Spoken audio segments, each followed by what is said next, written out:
Good management of the green back line.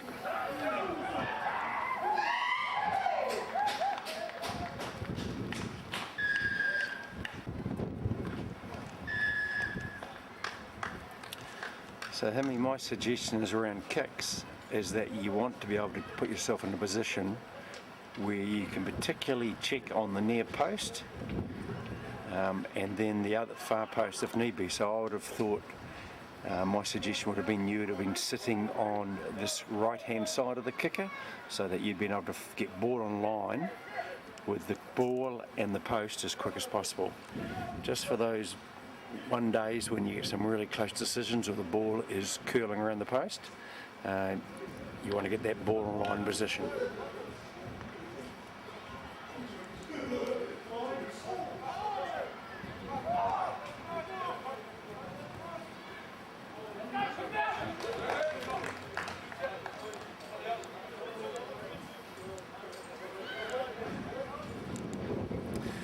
So I don't know if you picked that up, Himi, but that's the classic give them an option because he actually knocked that ball forward into goal, which you might pick up on the video.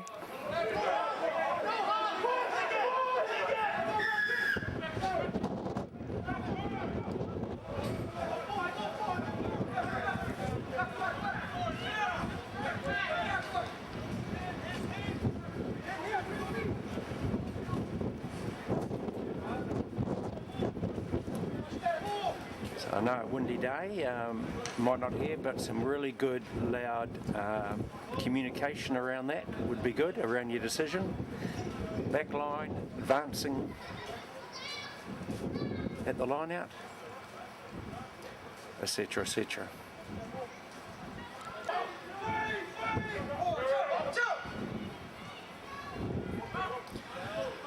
I like your body orientation there, side on, so you can look at defending back lines, and that looks really good.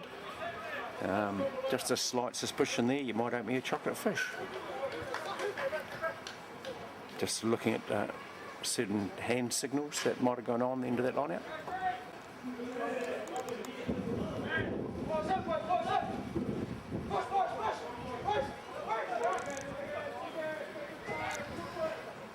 So I'm picking only about two of those guys knew you were ever playing advantage.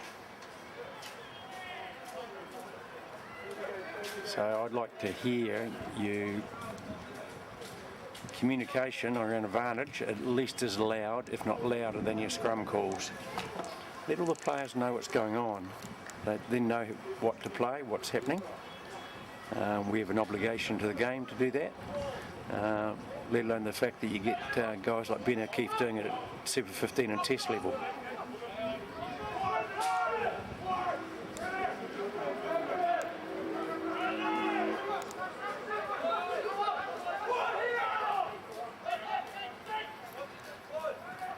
So the Avalon centre was definitely up offside there because you kept your vision very, very narrow and in on the ruck. Obviously it got away with it, but you just make sure that you are staying side on, staying back a bit and allowing you to give you that good wide vision. So I just saw you explaining that not binding decision to the Avalon player. That's good, but as I suggested at the time, is a really good way to do it, because if you play away and you often don't get a chance to go back and talk to that player. So if you're doing it at the time and everyone knows what it's for, that can be very helpful. So there I think you owe me another chocolate fish. Unless of course you can find that signal in the law book and show me.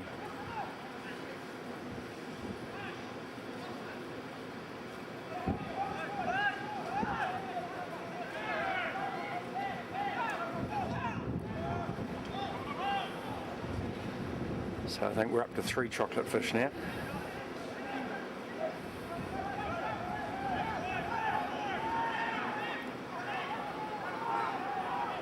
So I can obviously see that signal. Can anyone else? Who's it for? So number 1, it's not in the law book. Number 2, as I say, who's it for? Who sees it? If it's for the players, well, I reckon maybe 1 or 2 players see it, if that. So if you think it's that important, that the players need to know that you're not blowing your whistle, but there's still some contention, or then just call out very loudly, play on. Make it fair to 30 players, just not to 1 or 2 who see you.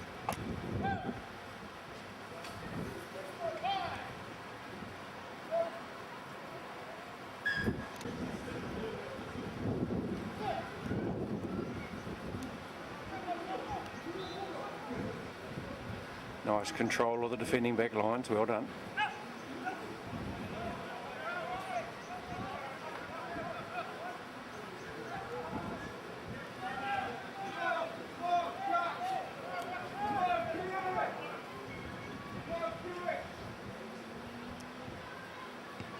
So that situation right there, Himi, with that pass back to in goal, you don't want to stand there and just look, because if that pass or that kick has been charged down, you want to be right there on another day. So my suggestion is that you start to move back with the pass, even 1 or 2 steps, just to get your momentum moving in that direction, and then when he kicks it, you just flip around and away you go. But it can be a bit embarrassing if you're just sitting there watching and there's that charge down or whatever it may be, or a tackle. And of course you're then miles away from having to make a good decision.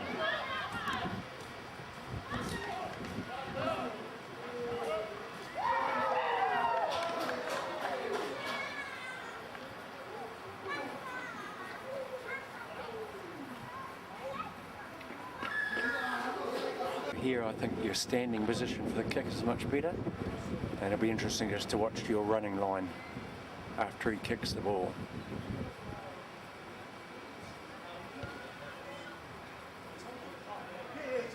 That actually looked good. It looked like you were trying to attempt to get the ball in line with the post, so well done if that was your intention.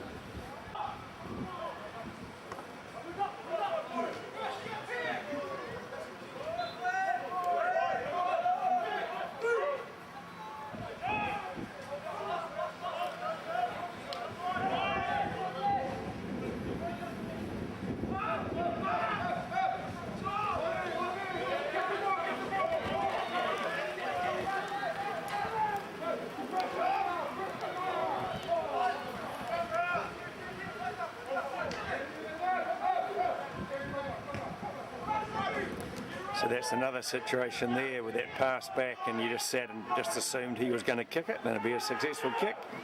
Yeah, I recommend you start getting your body moving in the direction of the pass, just in case that one day.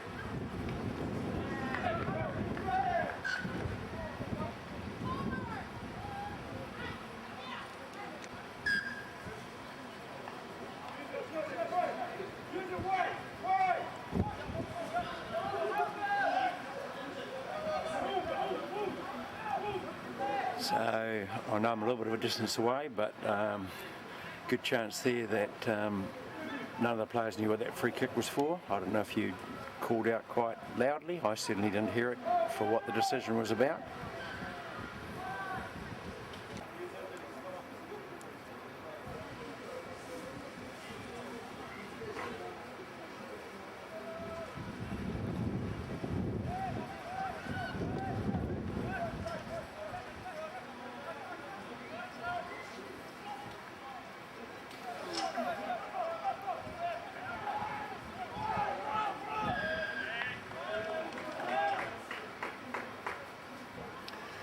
So that holding on secondary signal, Himi, just needs to be above your head. So you're doing it again, just in front of your chest. Secondary signals are particularly for spectators as well, to help them understand what's going on. So nice and slow above your head, and everyone can see what's going on.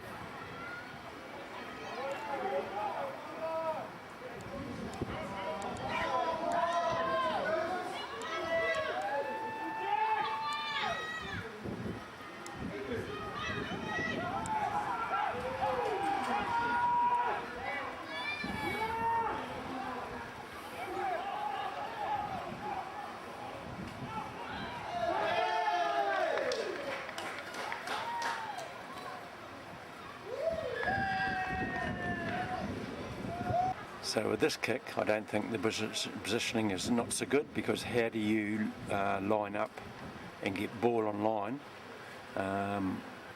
with the ball in that inside post? Very difficult to make a good, accurate decision, so you're wanting to be able to put yourself in a position, as I mentioned earlier, where you can very quickly see that ball on line in that near post.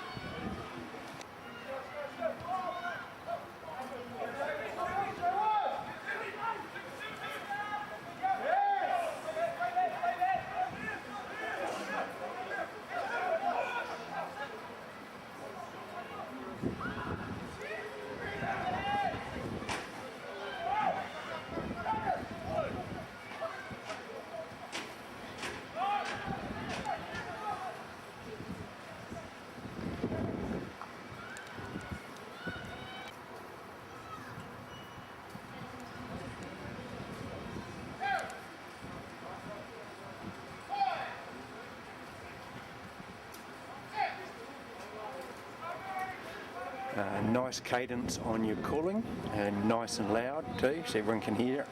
That's great.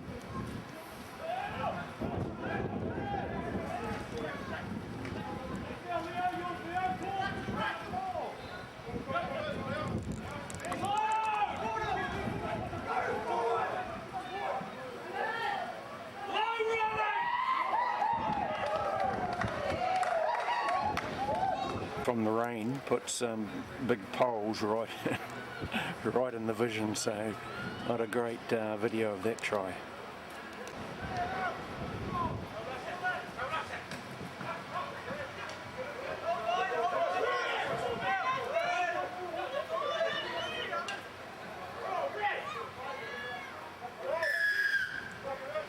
So there, if you just look at your body orientation, Himi, if you just pull that left shoulder back round, and then you're actually facing the green team as the blue team takes the ball into the ruck. You can still look sideways and see everything, and you've still got the penalty, but it would have looked like you're looking at the defenders.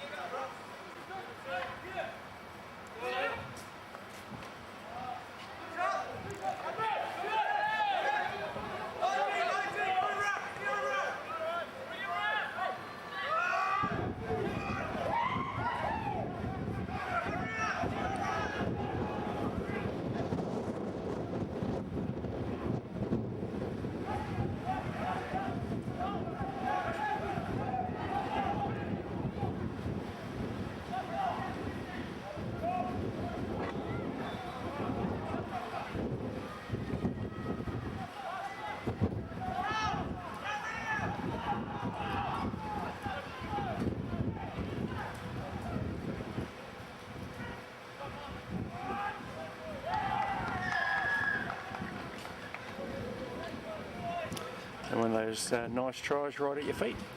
Nice.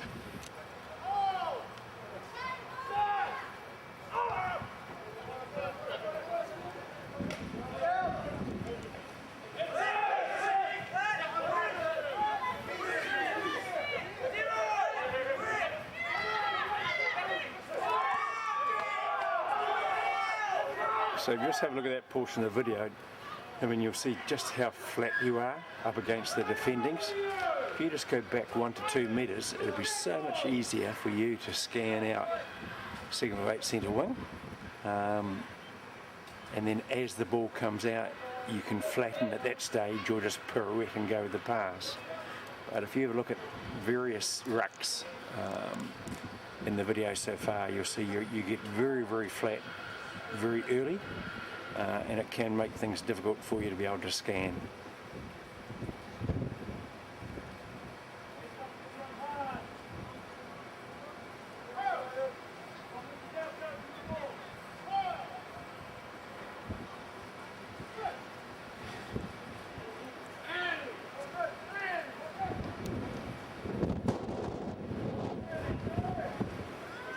And that's another chocolate fish.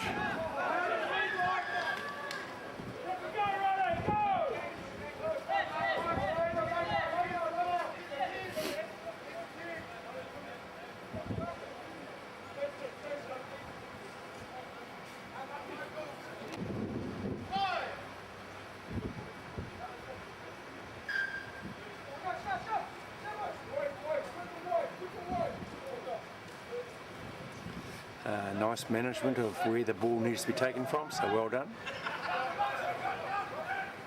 But once again, I think communication around your call could have been helpful.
So that's the volume of voice I want at the very least for your advantage calling. And you also have another chocolate fish.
So that's now 3 free kicks for against Avalon at scrum time. So are they actually aware of what you're free kicking them for? How are you managing that rather than just doing another free kick? And now there's actually been 2 more free kicks since the first one.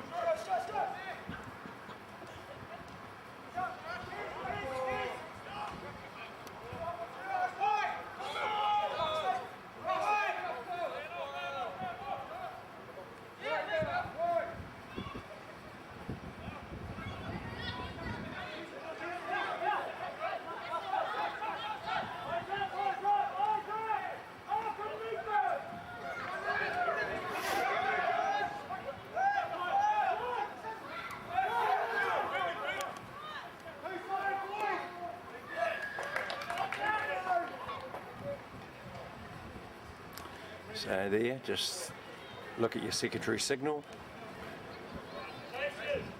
Second time secondary signal, a little bit higher, but still needs to be clearly above the head so everybody can see it.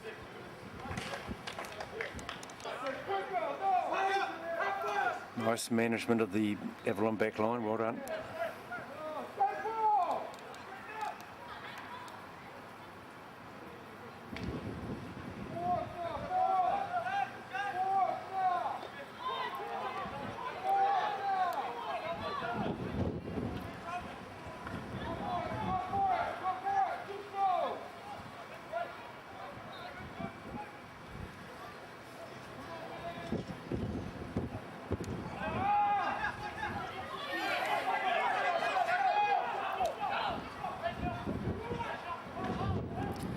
So that was a nice, clear secondary signal above the head for the knock-on, but how many people heard it? Similarly were the good signal for the knock backwards, but how many people knew out of the players?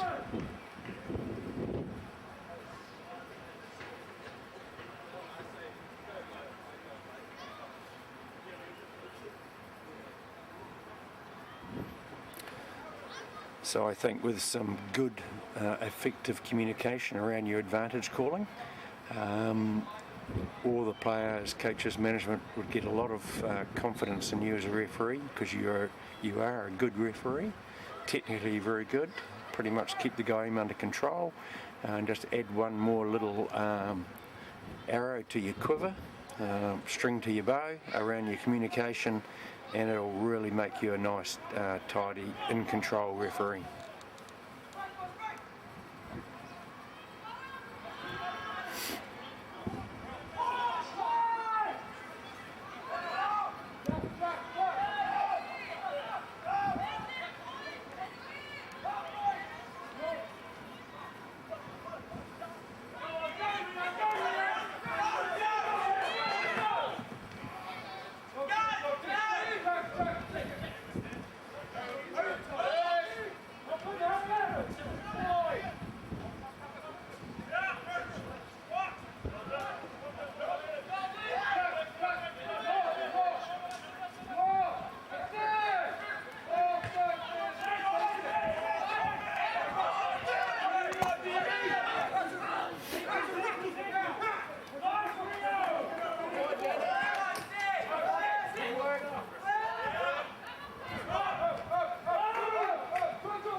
So just looking at all that phase there, I'll just reiterate my message around communication.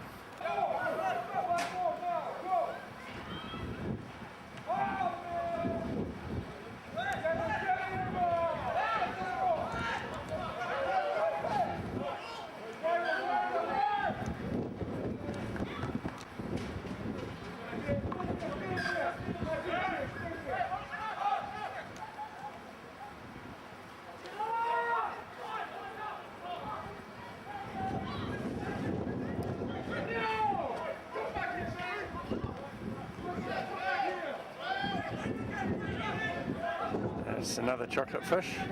I'm going to have quite a nice feed next week.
Chocolate fish number 6 or 7. Not quite sure why you would do a signal in that situation. No whistle, it's game carries on.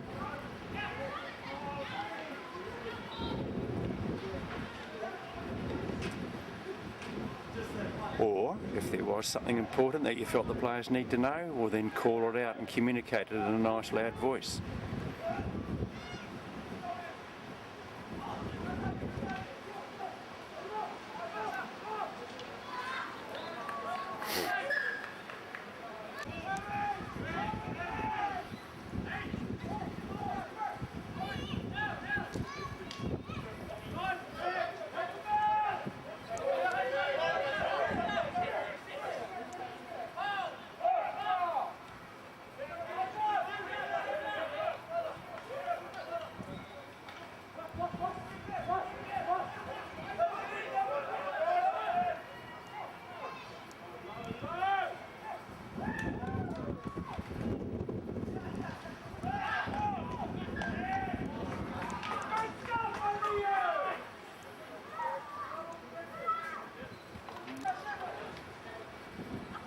That's about number 5 free kick at the scrum.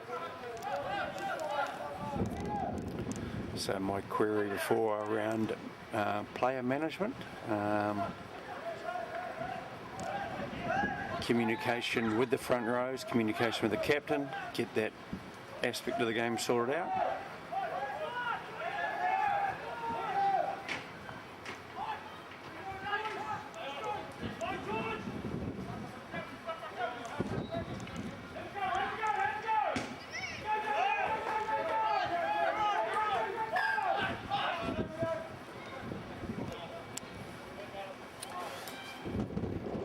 An interesting call, Himi. You say that's not a good advantage for OBU.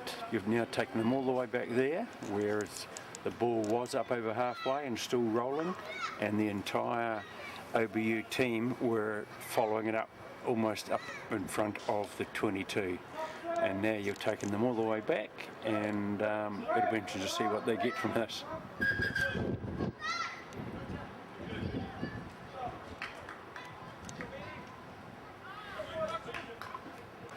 I'm glad to see this time that you actually turned it to a penalty. I'm assuming that's repeated infringements for the same offence.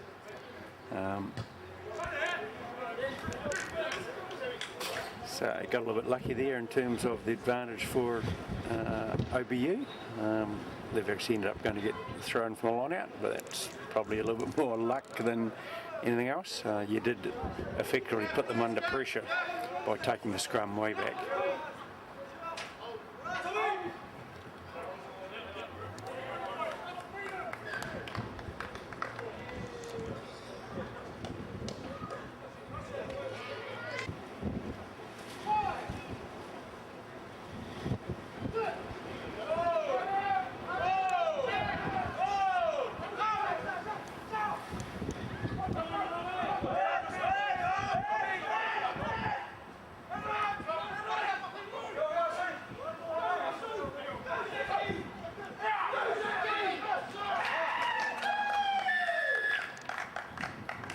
Here you could even be out by the 15 mark and then just run straight to the goal line and then get borderline with the posts.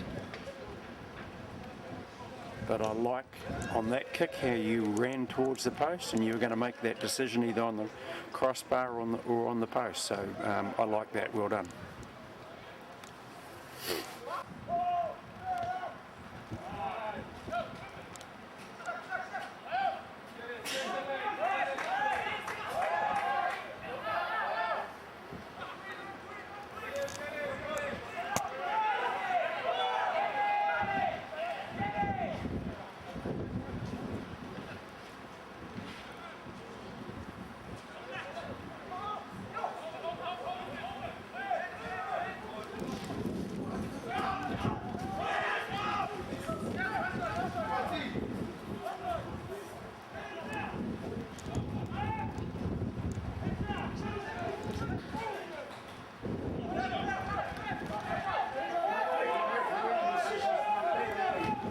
TMO.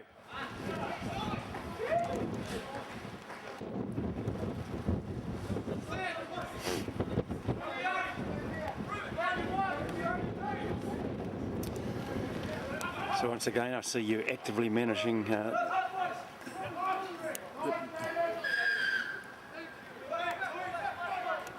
back lines, and you pick them. So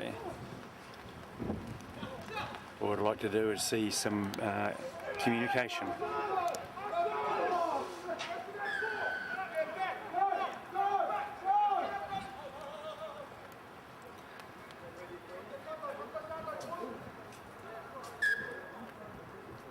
Similarly there, I'd like to hear a good loud verbal communication of what that's about. So 30 players, coach and managers understand what it was for, although it was pretty clear cut, but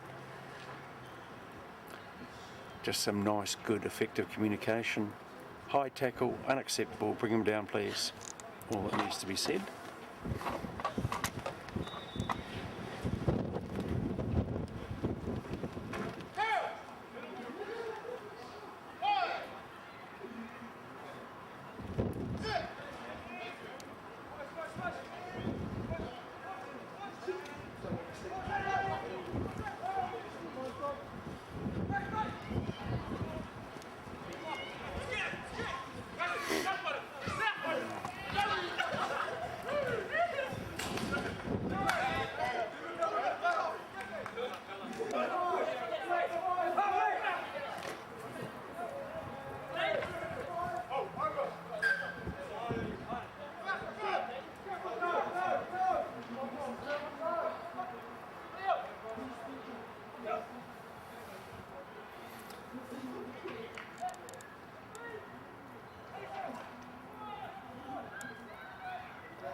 So around that free kick, I've got no idea what that was for.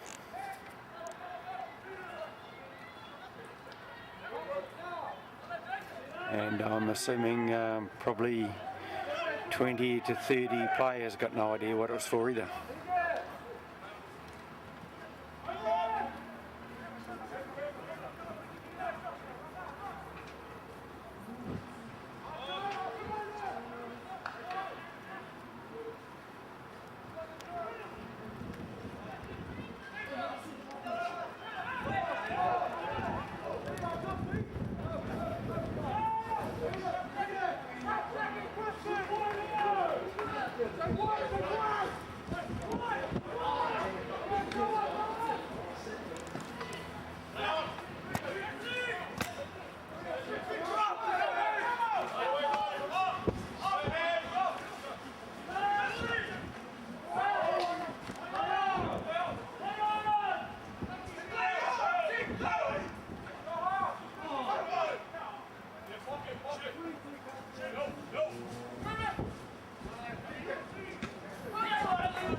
So that's what we call negative advantage. There was probably absolutely no point around all that. Don't think OBU were ever going to run it from behind the goal line or down to the goal line. We could have just got straight under the scrum then.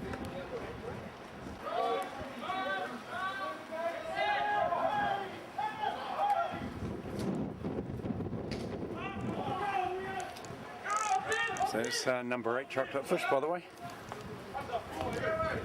if I've got my maths is correct.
So I heard a bit of a play on call there, along with a signal. So if that was louder, that would be so much better.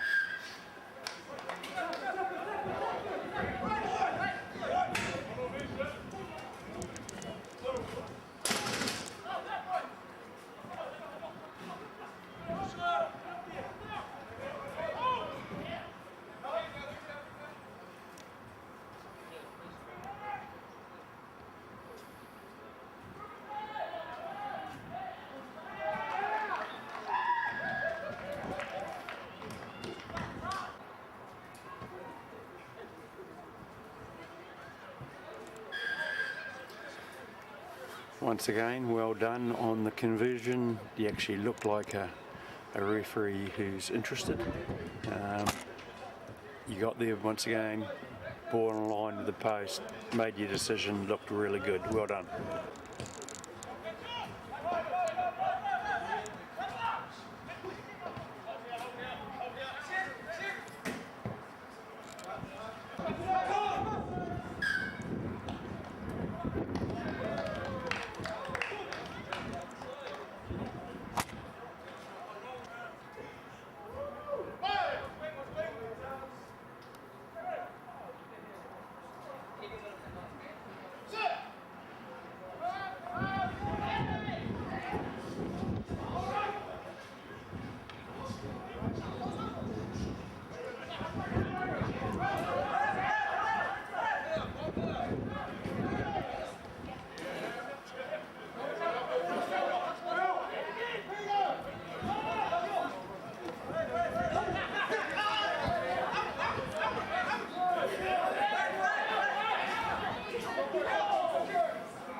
So 2 men out wide on the Avalon were offside.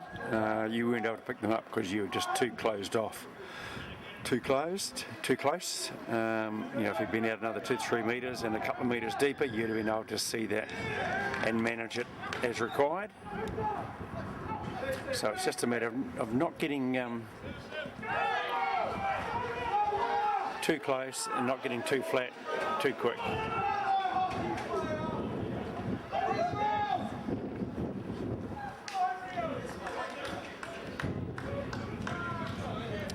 Don't you just love those intercepts, particularly on a cold day?